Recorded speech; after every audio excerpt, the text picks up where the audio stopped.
เมื่อวานนี่เพิ่นเทเบิดอยู่ประมาณ12พี่น้องเนาะ12กระสอบเลยเมื่อวานนี่เนาะยังเหลืออยู่8เป้าบาทนี่ยังสิสั่งมาอยู่ได้พี่น้องมันบ่ได้พอได้นี่มันบ่ได้พอเลยเนาะสิสั่งมาอีกประมาณ13ได้ยินประตูเริ่มบอกว่าสั่งมา13ก่อนว่าซั่น13กระสอบบวกกับ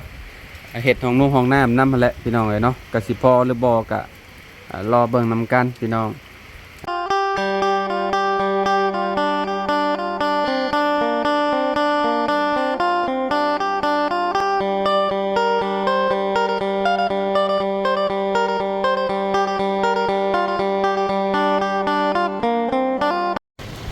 สบายดี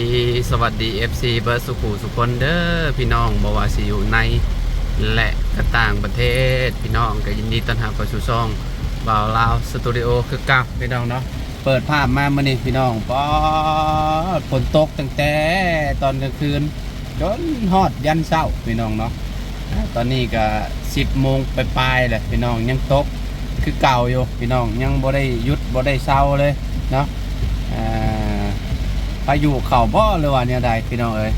ตกแห้งรีรอกำลังเดินทางไปเพื่อนประตู7 ปีพี่น้องเนาะประตูอาเดียพี่น้องเอ้ยเนาะบ่ฮู้ว่าเป็นจังไดเทพื้นเมื่อวานนี่พี่น้องเอ้ยเนาะเอาไปเบิ่งไปชมน้ำกันพี่น้องผลพี่น้องเอ้ยเนาะสุดยอดอะไรนี่เอาไปเบิ่งไปชมน้ำกันอยู่เพื่อนเราพวกพี่น้องเอาตอนนี้ก็มาฮอดเพื่อนประตู7 ปีเลยพี่น้องเอ๋ยเนาะตัวน้ำเข่าตารางลาวพี่น้องเอ๋ยเนาะน้ำเข่ากองตารางประตูโอ้พี่น้องเอ๋ยเนาะขนาดเลยเกิดเลเวลได้แบบนี้โอ้ตกแหงดีหรอฝนก็ได้โอนอยากมันมืดเนี่ยพี่น้องเอ๋ยเนาะเดี๋ยวลงไปเฮือนประตูเพิ่นพี่น้องเอ๋ยเนาะไปดิประตูฝนตกแห้งเนาะน้ำจนมากเนาะประตูเนาะโอ้น้ำออกแกงเลยพี่น้องเนาะเดี๋ยวเบิ่งตารางก่อนประตูเขามีแนวสิบอกเจ้ามาน่ะมาน้อยน่ะมาน้อยเจ้าบ่ว้ายเนาะอย่าให้เพิ่นไปเหยียบหลายอย่าให้เพิ่นเหยียบร้ายว่าอันนี้นะเจ้าอันนั้นมันไหวครั้งมันเมียนแน่ครั้งมันเมียนเด้ออย่าให้มันมาเหยียบเด้อให้เพิ่นแป้งให้เด้อตู้เด้อนี่มันมีแต่หอยมาพี่น้องอ๋อเพิ่นเทเมื่อวานเนี่ยได้ซ้ำนี้เนาะได้ห้องนึงพี่น้องเอ๋ยเนาะห้องนึงก็ยังบ่แล้วเบิดซ้ำเนาะแข็งแล้วบ่ตู้อ๋อแข็งแล้วเนาะมันหักฝนตกมื้อนี้พี่น้องเอ๋ยเนาะ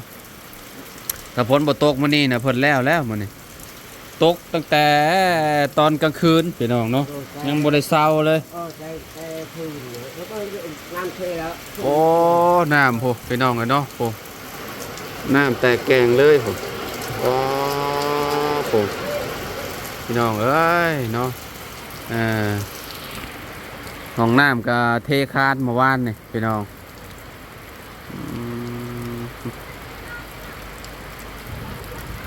พี่ลึกกะลิฝนเนาะเจ้าบ่ได้ไปไล่มองบ่อะไรฮะน้ำแบบนี้ไปไล่มองจะว่ามีปลาป่ะจ๊ะบ่มีฮะบ่มีปลาบ่มีบ่คิดว่ามีฮะอะไรหาใช้แต่เช้าบ่ได้ซ้ำอ๋อจะไปใส่แต่เช้าบ่ได้ซ้ำโอ้พี่ลึกว่าฝนพี่น้อยเนาะฝนอันนี้รอโอ้เด็กน้อยก็ลิ้นน้ำมันก็ถึกอยู่น้ำเข้ามาเลยหม่องนี้เนาะพี่น้อยเนาะเขาเทพื้นแบบนี้นะมันก็บอกเข้ามาแล้วแบบนี้นั่นดิมันแข็งเลยพี่น้อยเนาะนี่มันเวลาฝนตกมันก็สิไหลไปแบบนี้เลยแบบเนาะเพราะว่าเขาเทพื้นสูงเลยเด้เนาะโอ้ต่อพี่น้อยเนาะหอยมา มีแต่ให้เพิ่นเอาปูนมาแป้งให้ใหม่คัดหน้ามันเนาะ ก็ใช้เห็นแล้ว เห็นแล้วบ่ เห็นแล้ว เห็นเราคัดหน้าให้เด้อคัดหน้าห้อยม้าเจ้านี่เมื่อหน้าน่ะเจ้าค้างม้าเมียนม้าน้อยเจ้าน่ะค้างเมียนให้มันแห้งก่อนจังปล่อยมันเด้อคันว่าเจ้าบ่ปล่อยม้ามันก็สิแบบนี้แหละเป็นห้อยแบบลายแบบนี้แหละม้าก็ขี้ดื้อพี่น้อยเนาะ มาหน่อย ม้าน้อยเนี่ยมันแล้วขี้ดื้อเนาะพี่น้อยเนาะน้ำจนเต็มกระพุ้ยเลยสิโอ้ไปดึกแห้งว่าฝนพี่น้อยเนาะเมื่อเอิญก็จะว่าสิโต๊ะแห้งอยู่บ่จักเอ้ยเนาะไปขึ้นเบิ่งเฮือนตุล่างตีนแล้วบ่สำรวจเบิ่งเฮือนพอตู้ยามฝนก่อนพี่น้อยเนาะสิเป็นจังไดเนาะโอ้อันนี้ผลศาสตร์เข้ามาครับคะแนนว่าบ่เฮ็ดนี่แฮงบ่ได้ว้าวพี่น้องเอ้ยเนาะมันสิศาสตร์เข้ามาเนี่ยคะแนนเฮาบ่เฮ็ดระเบียงแบบนี้นะอันนี้ยังเฮ็ดระเบียงยังใครแน่เนาะอ๋อ เขาบอกเขาใช้แล้ว อ๋อมันอันนั้นน้อยมันซึมลงมาซื่อๆมันบ่ได้อันนั้นอ๋อมองนี่เนาะ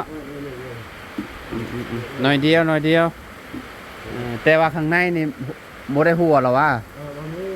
อ๋อข้างในบ่มีเนาะตีนเปียกลูกเต้านี่เนาะพานซะเนาะบ่เป็นหยังนะตู้เนาะอันนี้บ่ลูกเจ้าบ่หยังมาเอาชอบเชื่อ อ๋อเขาเอาส่งเสื้อห้องนอนเด้เป็นยังไงห้องนอนก็บ่ได้เปียกบ่บ่ล็อกกุญแจไว้เลยบัดชวนตุ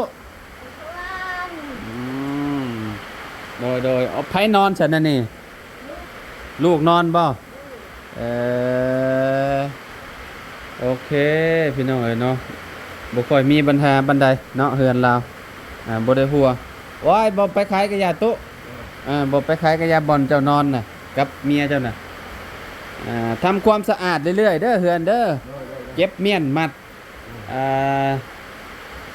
บ่ให้มันอายุอาญะหลายเสื้อพุ่งเสื้อผ้ากับเมียนไว้แน่บอกลูกเจ้าแน่บ่ทิ่มสะทรายได้เนาะให้มันสะอาดนั่นแหล้วเห็นแล้วได้เนาะเฮือนเฮาอยากให้มันโจมมันงามแล้วก็เมียนเอากินข้าวแล้วบ่ ยังไม่มีอาหารกิน ฮะ ไม่มีอาหาร ยังบ่มีอาหารข้าวเช้านี่ได้ข้าวเช้านี่ยังบ่ได้กินบ่ ยังต้มก็ยังไม่มีต้มไก่ อ๋อบ่มีอาหารว่าซั่นพี่น้องเนาะโอ้น้ำปาโธ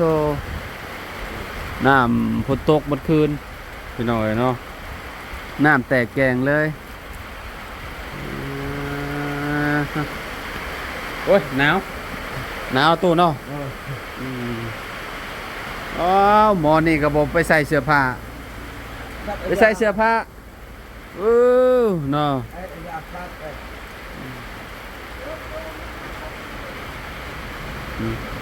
เนาะเนาะเฮือน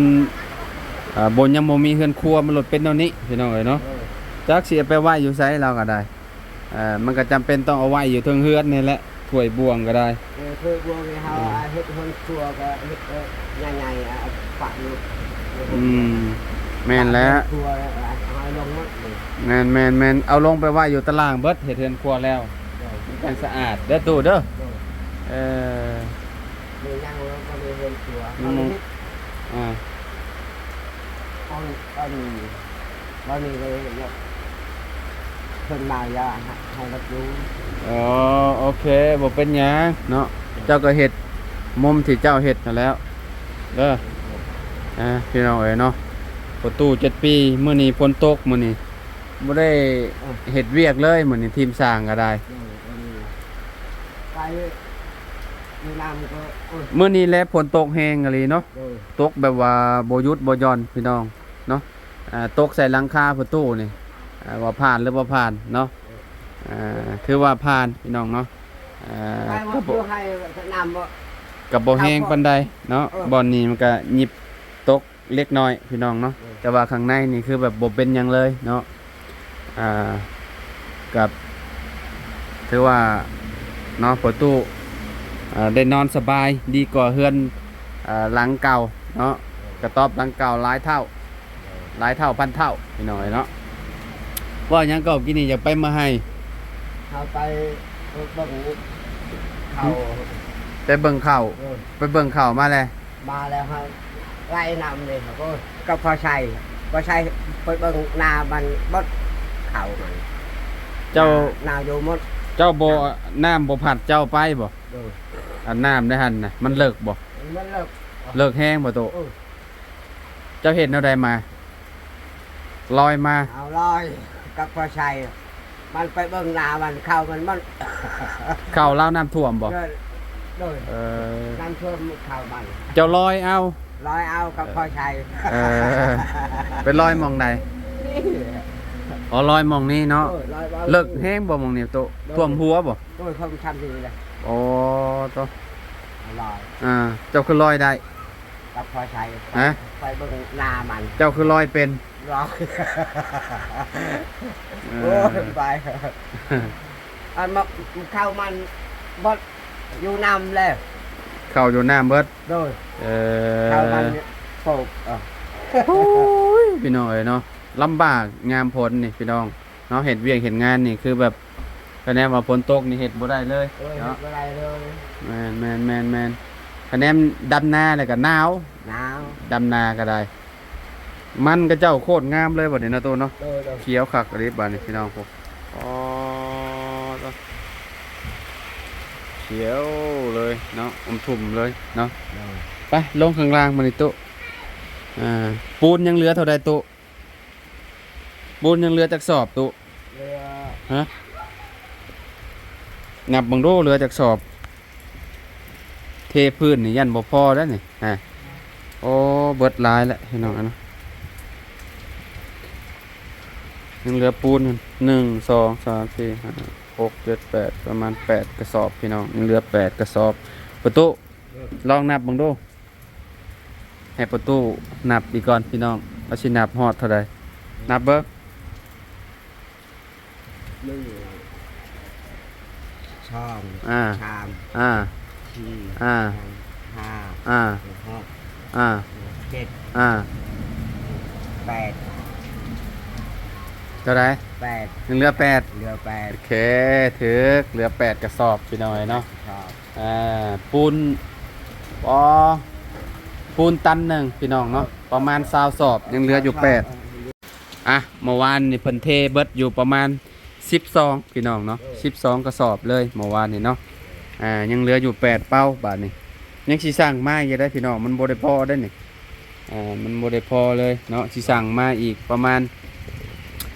13ได้ยินประตูเริ่มบอกว่าสั่งมา13ก่อนว่าซั่น13กระสอบบวกกับเห็ดของนุ่งห้องน้ำนำหั่นแหละพี่น้องเอ้ยเนาะก็สิพอหรือบ่ก็รอเบิ่งนำกันพี่น้องแห่นี่ก็ยังเหลือหลายเติบบ่ตุยังเหลือหลายอยู่เนาะยันมันบ่พอพี่น้องเอ้ยเนาะแห่นี่ค่อนข้างสิแบบแพงกว่าหมู่เลย3ล้านก็ได้อยู่น้อยเดียวพี่น้องแต่ว่าทรายนี่ได้หลายอยู่ทรายคือสิพออยู่ทรายพี่น้องเอ้ยเนาะ เรือ โอเคสตุเดี๋ยวจังหวะกันใหม่เนาะ โดยโดย มื้อนี้สร้างก็สิบ่มาดอกพี่น้องเอ้ยเนาะพอดีว่าฝนมันตกหั่นน่ะเนาะฝนตกแฮงอีหลีหรอพี่น้องเอ้ยเนาะยามนี้เฮ็ดเวียกลำบากเนาะจักสิเฮ็ดจังได๋แหละค่อยเป็นค่อยไปพี่น้องเอ้ยเนาะเพื่อนประตูก็เทพื้นแล้วก็สิสบายอยู่ดอกพี่น้องเอ้ยเนาะมันก็สิมีบอนนั่งบอนเช้าพี่น้องก็สิเอาเตียงเข้ามาได้เนาะเตียงเข้ามาอยู่บอนนี้เลยยามผลกะน้ำมันก็สิไหลไปพุ่นแหละคือที่ฮู้แหละเนาะแล้วก็เฮือนครัวเนาะคือที่เฮาขึ้นไปทางเฮือนเรากินนี่แหละเนาะถ้วยบวงเต็มอยู่เจ้าจะลืมเฮ็ดเด้อเฮือนครัวเด้อ โดย บ่เฮ็ดเฮือนครัวเจ้าบ่มีบ่อนดังไฟแท้ โดย อ่า เฮ็ดคือเจ้าเฮ็ดนั่นแหละ เออเฮาเฮ็ดบอลนี่แหละ อืม แล้วนี่ก่อนที่จะเฮาเฮ็ด อืม แล้วนี่เฮาเฮ็ด โดย แล้วจังลงมือเฮ็ด ลงมือเฮ็ด อืม เอาเฮ็ด